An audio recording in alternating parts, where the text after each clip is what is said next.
Salam alaikum, j'espère que vous allez bien. Aujourd'hui, on va résoudre l'exercice 3 de la fiche les piles et les fils. Soit deux piles, P1 et P2, de valeurs entières ordonnées. Écrire la fonction qui permet de créer une autre pile P3 contenant les éléments de la pile P1 ne figurant pas dans la pile P2. C'est bon. Donc, je vais utiliser le programme suivant. La première partie, c'est la déclaration. Ici, la déclaration de la pile P1.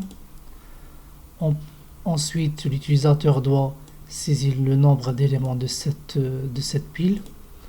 Ensuite, tant que I est inférieur au nombre d'éléments, chaque fois, on saisit la valeur à empiler. Ensuite, empiler cette valeur dans la pile P1. Le même travail avec la pile P2. On va saisir le nombre d'éléments. Ensuite, tant que le nombre d'éléments I est inférieur au nombre d'éléments, on va saisir les valeurs de la pile P2. Ensuite, on affiche P1 et P2. Maintenant, l'objectif de cet exercice est la construction du troisième pile qui contient les éléments de P1 qui ne figurent pas dans la pile P2. Existence, non, c'est pas la peine d'utiliser cette fonction.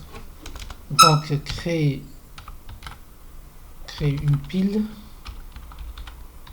c'est bon. Les paramètres de cette fonction sont la première pile, puisqu'on va construire une troisième pile à partir de deux piles, et la deuxième pile.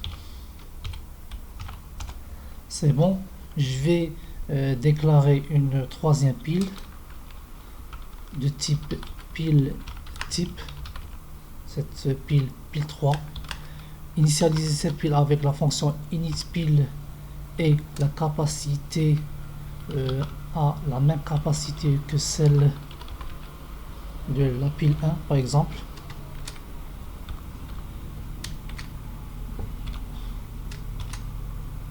Capacité. C'est bon. Donc on va dépiler la première pile, comparer avec ou bien chercher cette valeur dépilée dans la deuxième pile. Si la valeur n'existe pas, alors empiler dans la pile P3. Donc tant que on va utiliser la fonction pile vide pour vérifier la première pile. Tant que cette pile n'est pas vide, donc on va dépiler la première pile 1, valeur dépilée, donc on doit déclarer cette valeur ou bien cette variable valeur dépilée. Cette valeur dépilée, quand est-ce qu'elle est empilée dans la troisième pile? If on va créer une fonction, par exemple existence d'une valeur dans une pile. Les paramètres de cette fonction sont la pile. Dans cet exercice, on va chercher la valeur dans la deuxième pile, et la valeur à rechercher, c'est la valeur dépilée. La valeur dépilée. True, c'est-à-dire elle existe. Non, on fait rien. Si la valeur existe, on fait rien. S'il n'existe pas, alors on doit empiler cette valeur dans la pile P3. Empiler pile. Dans la pile 3, on va empiler la valeur dépilée. C'est bon. À la fin de cette boucle, on aura la pile P3. Donc return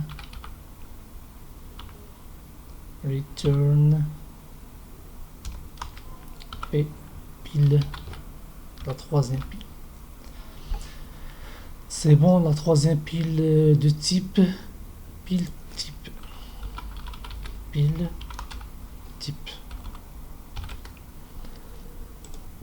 C'est bon, on a terminé avec la fonction qui permet de créer une troisième pile à partir de deux piles. Maintenant, on va définir la fonction existence d'une valeur dans une pile. Cette fonction prend soit vrai, c'est-à-dire la valeur existe dans la deuxième pile, sinon elle prend la valeur false, donc de type booléen. Les paramètres de cette fonction sont une pile et la valeur recherchée de type entier. Valeur recherchée. C'est bon. Comme nous avons vu dans les exercices précédents, on va utiliser une pile temporaire. Je vais l'initialiser avec la fonction initPile et la capacité de cette fonction est la même que celle de pile. On va utiliser une valeur ou bien une variable, je vais l'appeler valeur dépilée. Donc, tant que la pile n'est pas vide, avec la fonction pile vide, je vais vérifier la pile. Et la deuxième condition, puisque la pile est ordonnée, donc le sommet de la pile, la valeur du sommet de la pile, la valeur doit être inférieure à la valeur recherchée. Parce que si le sommet, la valeur du sommet de la pile est supérieure, donc c'est pas la peine de continuer la recherche parce que toutes les valeurs qui restent sont supérieures à la valeur recherchée. Donc si la pile n'est pas vide et si la valeur recherchée est supérieure à la valeur du sommet, donc pile, on doit dépiler la pile, valeur recherchée, valeur dépilée, et cette valeur dépilée doit être empilée dans la pile temporaire égale empiler pile temporaire. On va empiler la valeur dépilée. C'est bon. Lorsqu'on quitte cette fonction ou bien cette boucle, donc on a deux possibilités. La première possibilité, la valeur n'existe pas. Quand est-ce que la valeur n'existe pas? Si la pile vide, on utilise la fonction pile vide pour vérifier la pile, si la pile est vide, ou bien la deuxième condition qui nous permet de savoir ou bien de confirmer que la valeur n'existe pas, si le sommet de la pile, la valeur du sommet de la pile est supérieure à la valeur recherchée. Donc dans ce cas là, on va utiliser une variable de type boolean existe égale false, c'est-à-dire la valeur n'existe pas. Donc on déclare cette valeur de type boolean existe. C'est bon. Si la pile est vide ou bien le sommet de la pile est supérieur à la valeur recherchée, donc cette valeur n'existe pas. Sinon, else existe égale true, c'est-à-dire la valeur existe. Après le dépilement de la pile, les valeurs dépilées doivent être empilées pour construire la pile de départ. Donc tant que la pile, je vais utiliser la pile vide pour vérifier la pile temporaire, tant que cette pile n'est pas vide, while, tant que cette pile n'est pas vide, on va dépiler la pile temporaire, pile temporaire avec la valeur dépilée, et cette valeur dépilée doit être empilée dans la pile valeur dépilée. C'est bon.